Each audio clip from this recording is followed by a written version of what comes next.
નમસ્કાર મિત્રો, સીધું ને સટના આ એપિસોડમાં આપણે રાહુલ ગાંધી સામે ભારતીય જનતા પાર્ટીની સરકારો કેમ ઝૂકી રહી છે એની આપણે ચર્ચા કરવાના છે. તમને થોડુંક આશ્ચર્ય થશે, પણ તમે જોયું કે સંસદ ગૃહમાં પ્રાઇમ મિનિસ્ટર મોદી અને હોમ મિનિસ્ટર અમિત શાહ એ આવતા નથી. કારણ કે જેનજી પર જંતર મંતર પર જે અત્યાચાર ગુજારવામાં આવ્યો એના જવાબ એમણે આપવા પડશે ને અણિયાળા સવાલો એ રાહુલ ગાંધી કે મલ્લિકાર્જુન ખડગે એ વિપક્ષના નેતાઓ બંને ગૃહના અને વિપક્ષના તમામ સાંસદો એ એમને કરે તો જવાબ શું આપશે એટલે એ મોઢું છુપાવી રહ્યા છે. 56ની છાતીની વાતો કરનાર નરેન્દ્ર મોદી ઢીલા ઢપ છે.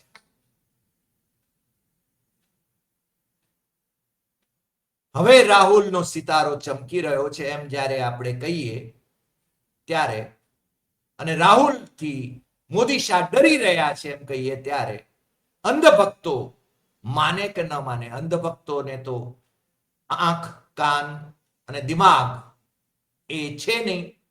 એ તો ઉપરથી જે આદેશ આવે એ આદેશનું પાલન કરે, અથવા તો પેલા 2 રૂપિયા કે 5 રૂપિયાના ટ્વીટ એમણે કરવાના હોય કે વોટ્સઅપ યુનિવર્સિટી એમને પ્રેરતી હોય છે. મેં કહ્યું એમ કે મોદી શાહ સંસદ ગૃહમાં આવતા ડરે છે, સંસદ ભવનમાં આવીને બેસે છે, પણ સંસદ ગૃહમાં નથી આવી શકતા.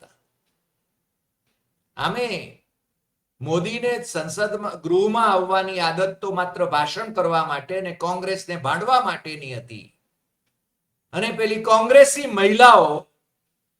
મહિલા સાંસદો એ એમના વિરોધ નોંધાવવા માટે એમના તરફ જવાની હતી. એટલા સમાચાર મળ્યા માત્રથી મોદી ડરી ગયા હતા.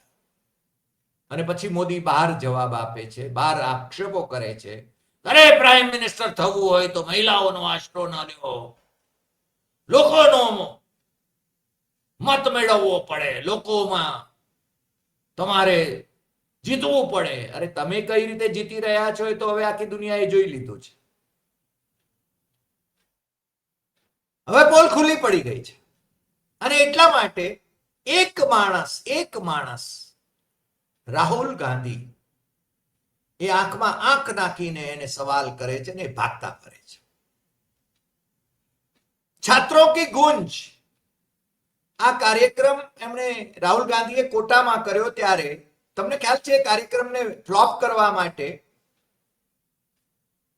એના બેનરો, પોસ્ટરો અડધી રાતે ઉતારી લેવામાં આવ્યા હતા. કારણ કે ત્યાંની ભારતીય જનતા પાર્ટીની સરકારને કદાચ એવી સૂચના હશે કે સરકારની સૂચના હશે કે રાહુલ ગાંધીના આ કાર્યક્રમમાં કોઈ જાય નહીં, છતાં હજારો વિદ્યાર્થીઓ એ કાર્યક્રમમાં ગયા હતા. અને રાહુલ ગાંધીએ બહુ સ્પષ્ટ કરી દીધું હતું કે આ રાજકીય કાર્યક્રમ નથી, આ વિદ્યાર્થીઓના નવી પેઢીના ભવિષ્યનો કાર્યક્રમ છે ને એને માટે આપણે સંવાદ કરી રહ્યા છીએ. દેહરાદૂનમાં છાત્રો કી ગુંજનો કાર્યક્રમ યોજવા માટે રાહુલ ગાંધીએ જ્યારે જાહેરાત કરી ત્યારે જે મેદાન એમને આપવામાં આવ્યું હતું એના નાણાં પણ ભરાઈ ગયા હતા, રિઝર્વેશન હતું, છતાં છેલ્લી ઘડીએ ત્યાંની સરકારના દબાણને કારણે, ભારતીય જનતા પાર્ટીની સરકારના દબાણને કારણે એમણે એ મેદાન ઉપર એક ગાયિકા અને નૃત્યાંગનાનો કાર્યક્રમ, જેની હજારો રૂપિયાની ફી હોય, પ્રવેશ ફી હોય, પણ એ મફત કાર્યક્રમ યોજો. અને રાહુલ ગાંધી એ બીજા સ્થળે જવું પડ્યું, બીજા સ્થળે કાર્યક્રમ કરવો પડ્યો. અને એમને એમ હતું ભારતીય જનતા પાર્ટી વાળાઓને કે રાહુલ ગાંધીનો શો ફ્લોપ જશે, પરંતુ સરકારનો શો ફ્લોપ ગયો. મફત પણ જેનજીને એ લોકો આકર્ષી શક્યા નહીં. અને રાહુલ ગાંધીના એ કાર્યક્રમ છાત્રો કી ગુંજમાં લોકો ઉમટ્યા, છાત્રો ઉમટ્યા, કારણ કે એમના ભવિષ્યની ચર્ચા હતી. અને એવો જ ખેલ ઇલાહાબાદમાં, પ્રયાગરાજમાં એમણે જ્યારે છાત્રો કી ગુંજ કાર્યક્રમ માટે કાયસ્થ પાઠશાલા મેદાન એમણે બુક કરાવ્યું. એમની પાર્ટીએ નાણાં ભરી દીધા એના માટેના. એની શરતો જે હતી એ શરતોનું પાલન કરવા માટેની તૈયારી દર્શાવી. અને છતાં એ રિઝર્વેશન પણ રદ કરવાની જાહેરાત થઈ. પણ ત્યાંના જે ઉત્તર પ્રદેશ કોંગ્રેસના પ્રમુખ અને નરેન્દ્ર મોદી જેમની સામે હારતા હારતા બચ્યા છે, જેની 5 લાખની લીડ હતી એ જ અને 1.5 લાખે આવી ગયા, અને એમાંય કેટલી ગાલમેલ થઈ હતી એ તો અજય રાય કે છે. એ અજય રાય અને બીજા જે કોંગ્રેસના નેતાઓ હતા એમણે કહ્યું કે કાર્યક્રમ થશે તો અહીંયા જ થશે. અને કાલે રાતે એ મેદાનમાં જ કાર્યક્રમ કરવા માટેની મંજૂરી થોડી શરતો મૂકીને. શરતો શું?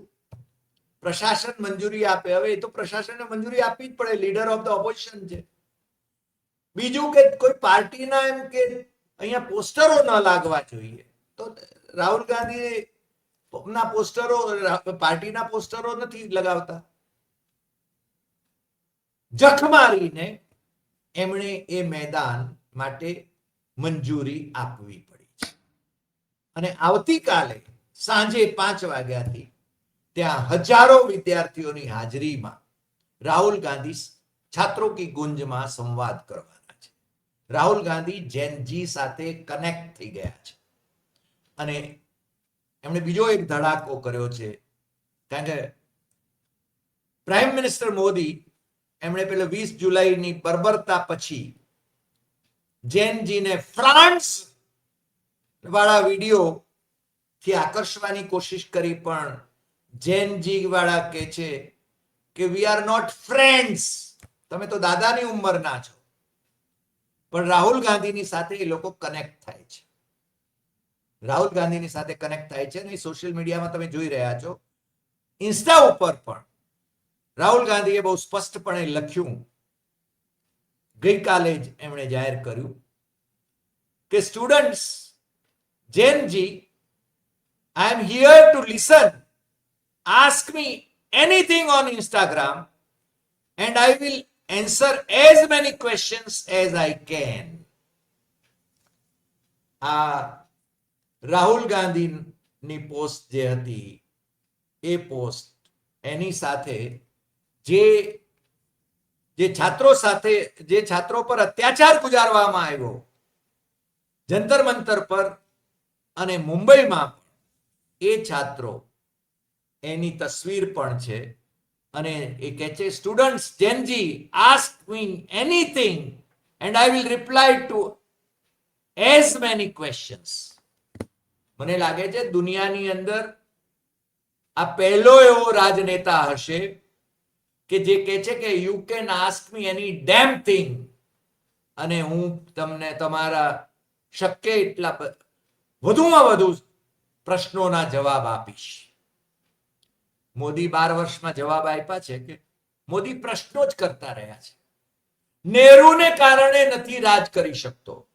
नेहरू की गलती, इंदिरा गांधी की गलती, राजीव गांधी की गलती, सोनिया गांधी की गलती, राहुल गांधी की गलती. આ બધા ખેલ છે ને એમણે બહુ કર્યા. તંત્ર ઉપર કબજો મેળવી લીધો. વિરોધ પક્ષોને ખતમ કરવા માટે એમણે ED, CBI, income tax, NIA એનો ભરસક ઉપયોગ કર્યો. વિપક્ષને સંસદ ગૃહમાંથી બહાર કાઢીને ચૂંટણી કમિશનરોને લગતો કાયદો, ચૂંટણી પંચને લગતો કાયદો સુધારીને એમણે ચૂંટણી કમિશનરોને જે સુરક્ષા કવચ બક્ષું, એટલે પેલા બેફામ બનીને જે નિર્ણયો કરે, આખી જિંદગી એમની સામે છે ને કોઈ સિવિલ કે ક્રિમિનલ કેસ નહીં થાય એવું એમણે એવી વ્યવસ્થા ગોઠવી. પણ આ વ્યવસ્થા ક્યાં સુધી રહેશે? મોદીનો કરિશ્મા વિલાઈ ગયો છે. તો 2024ની ચૂંટણીમાં એમણે ધમપછાડા કર્યા, 400 કે પાર ની વાતો કરી, છતાંય 240માં સમેટાઈ ગયા ત્યારે જ ખુલ્લું પડી ગયું હતું. અને પછી એમના જે મિત્ર પક્ષો જે હતા, CBI, enforcement directorate, NIA, income tax, election commission, આ બધાના જોરે એમને જેને સત્તા ટકાવી રાખી. વિપક્ષના નેતાઓને એમણે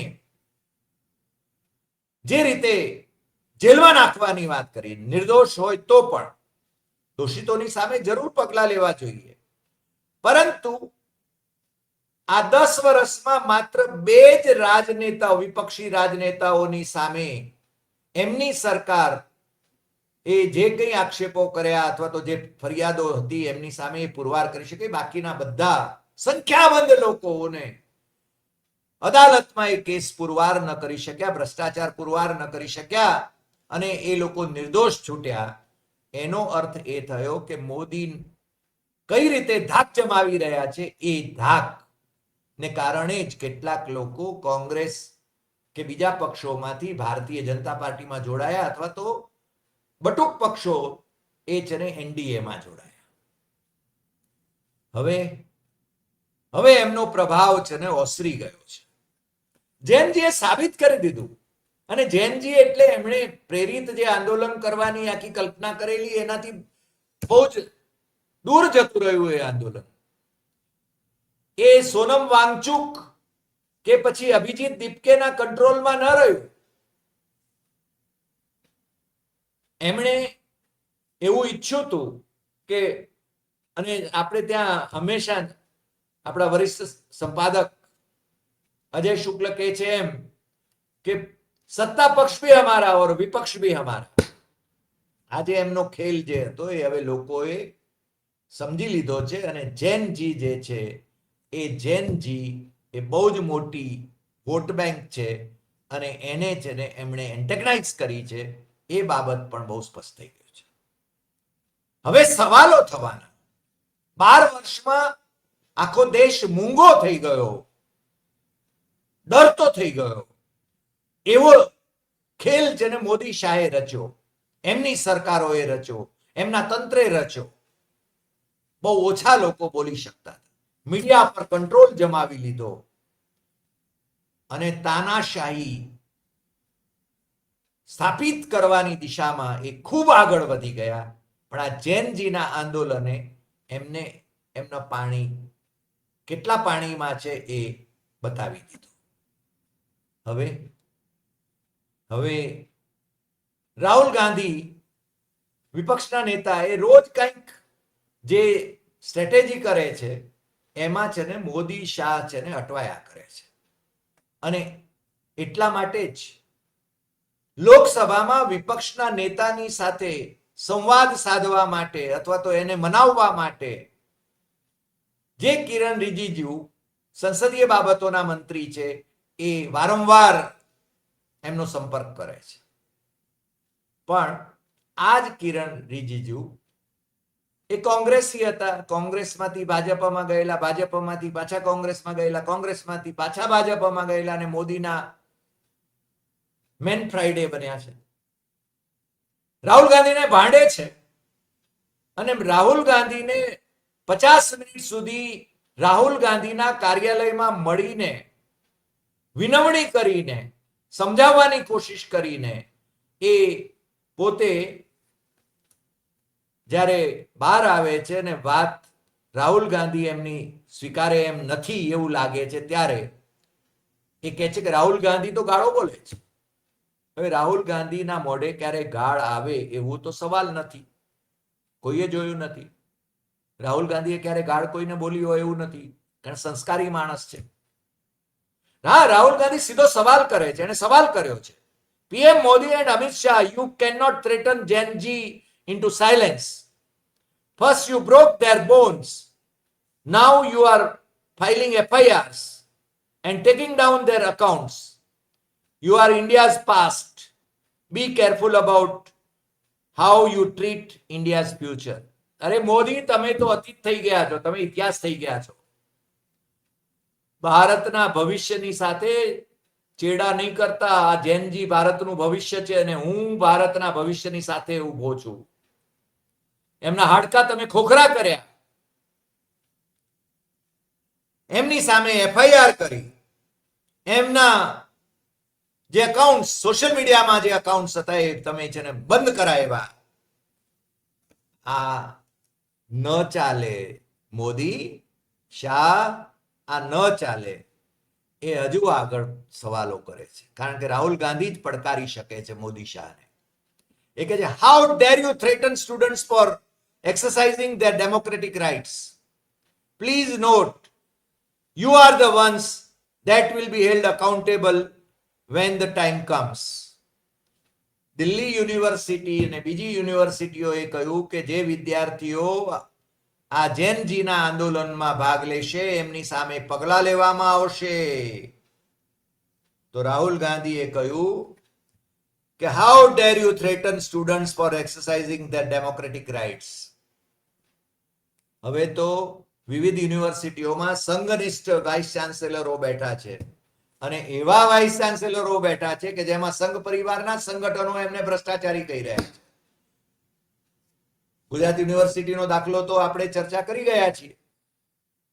હિમાંશુ પંડ્યાની સામે પણ એબીવીપીએ આક્ષેપો કર્યા હતા, દિવાલો ચિતરી હતી, તમને ખ્યાલ છે. હમણાં રિટાયર થયા વાઇસ ચાન્સેલર તરીકે પેલા બેન જેમની મુદત પૂરી થઈ, એમના ભ્રષ્ટાચારના સંદર્ભમાં પણ છે ને એબીવીપીએ સંઘ પરિવારના સંગઠનો હવે છે ને આક્ષેપો કરી રહ્યા છે. એટલે એનએસયુઆઈ, કોંગ્રેસના એનએસયુઆઈ કંઈ કહેવાનું રહેતું જ નથી. સંઘ પરિવારમાં જ આગ લાગી છે અને એ આગની જ્વાળાઓ એ મોદી શાહની સરકારને ભસ્મીભૂત કરીને રહેશે એવું લાગ્યા વિના રહેતું નથી. કારણ કે હવે જો આરએસએસના વડા, આરએસએસના સરસંઘચાલક ડોક્ટર મોહન ભાગવતે જે વાત કરી છે એ એમના સ્વયંસેવકો એ સ્વીકારી લે તો મોદી શાહની શું હાલત થાય એ બધા જાણે છે. કારણ કે બાંકીપુરથી એક ભાઈને લઈ આવ્યા, રાષ્ટ્રીય અધ્યક્ષ બનાવી દીધા, ધક્કો મારીને આગળ કરતા હતા, એમને હાથ કઈ રીતે ઊંચો કરવો, કઈ રીતે બોલવું એની ટ્રેનિંગ આપતા હતા. 30 વર્ષથી જે બેઠક ભારતીય જનતા પાર્ટીના એક જ પરિવારની પાસે હતી, નીતિન નબીનના પિતાજી પણ ત્યાં ધારાસભ્ય હતા, મિનિસ્ટર પણ હતા, નીતિન નબીન ત્યાં ધારાસભ્ય હતા. પરિવારવાદની વાત કોંગ્રેસની કર્યા કરે મોદી, પણ એમના ત્યાં પરિવારવાદ ફાટફાટ થઈ રહ્યો છે. આપણે અનેક વાર એની વાત કરી છે. પણ આ રાહુલ ગાંધી એ હવે છે ને જરાય ડર્યા વિના એ આખી સરકારને સવાલો કરતા આખી પ્રજાને સવાલો કરતા કરી રહ્યા છે. અને મને લાગે છે કે દેશ જ્યારે સવાલો કરતો થઈ જાય ત્યારે લોકશાહી પરંપરા એ મજબૂત થાય. આ તાનાશાહી સ્થાપિત કરવા માટે જે લોકો કૃત સંકલ્પ છે એમને માટે મોટો પડકાર એ એક જ છે, એ રાહુલ ગાંધી છે. અને રાહુલ ગાંધીને ઘણી વખતે પ્રિયંકા પણ કહે છે, એની બેન, કે તું આગ સાથે ખેલી રહ્યો છે. પેલો કે વધુમાં વધુ શું કરશે આ લોકો, મને ખબર છે કે હું આગ સાથે ખેલી રહ્યો છું, વધુમાં વધુ મને ગોળી મારશે ને હું તૈયાર છું મરવા માટે, પણ દેશને માટે હું મરીશ. હું કાયર નથી. કાયર તો મોદી અને શાહ છે, રાહુલ ગાંધી કહે છે. કાયર એટલા માટે કહે છે અને વિપક્ષના બધા જ નેતાઓ, બધા જ સાંસદો એ મોદી શાહને કાયર ગણાવે છે, કારણ કે સંસદ ગૃહમાં મોઢું બતાવી શકતા નથી, એ મોઢું છુપાવી રહ્યા છે.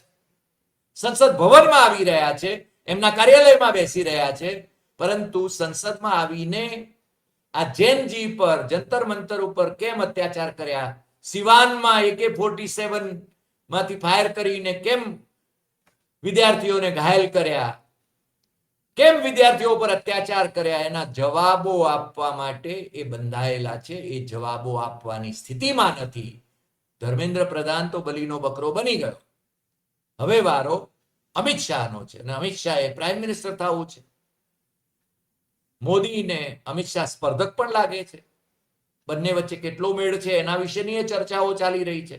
પરંતુ બંને જણા એકમેકના રાજદાર છે અને એટલા માટે જ એ છુપાઈને બેઠા છે પોતાના કાર્યાલયમાં. તાકાત હોય, હિંમત હોય, કાયર ના હોય તો સંસદ ગૃહમાં આવીને જવાબ આપે. વિપક્ષો જે સવાલ કરે એ જવાબ આપે. સંસદ ગૃહ એ લોકશાહી ટકાવવા માટેનું ગૃહ છે, ચર્ચા માટેનું ગૃહ છે, સંવાદ માટેનું ગૃહ છે. ત્યાં સવાલો કરવાનો વિપક્ષનો અધિકાર છે. એક પક્ષી, સત્તા પક્ષી વિપક્ષોને ભાંડવાનો અધિકાર નથી સંસદમાં. પણ તમે તો બધી જ પરંપરાઓ લુપ્ત કરાવી દીધી છે. વિપક્ષ મુક્ત ભારત જોઈએ છે એમને. અને રાહુલ ગાંધી એમના માટે એક મોટો પડકાર છે.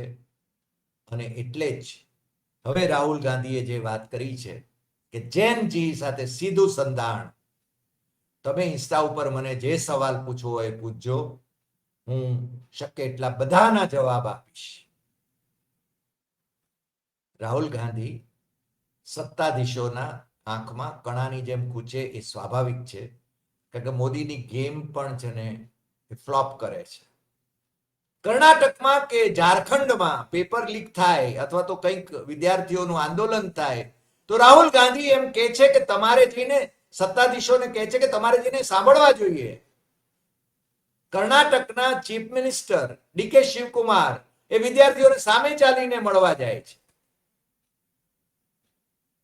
ઝારખંડમાં જેએમએમ અને કોંગ્રેસની સરકાર છે, જેને 5-5 મહિના સુધી ખોટા કેસમાં જેલમાં રાખ્યા, એ હેમંત સોરેન મુખ્યમંત્રી, જેએમએમના સુપ્રીમો, એ પણ સંવાદ કરવા માટે તૈયાર છે. રાહુલ ગાંધી એ કહે છે કે સરકાર કોંગ્રેસની હોય કે ભાજપની હોય કે બીજા પક્ષની હોય, વિદ્યાર્થીઓ આંદોલન કરતા હોય તો એમની સાથે સીધો સંવાદ કરવો જોઈએ. હું વિદ્યાર્થીઓની પડખે ઉભો છું અને મને લાગે છે કે જૈનજી એ રાહુલ ગાંધીની પડખે છે. એનું કારણ આ છે. અને 2029 પહેલા મોદી શાહની સરકાર ડૂલ થાય તો અમને બહુ આશ્ચર્ય નહીં થાય. આજે આટલી વાત. ફરી મળીશું નવા એપિસોડમાં નવા વિષય સાથે. તમને જો આ એપિસોડ ગમ્યો હોય તો સૌથી વધુ શેર કરશો, લાઈક કરશો, કમેન્ટ કરશો અને આપણી યુટ્યુબ સબસ્ક્રાઇબ કરવા માટે મિત્રોને જરૂર જણાવશો, કારણ કે આપણે ટકોરા બંધ સાચી વાત કહી રહ્યા છીએ. નમસ્કાર.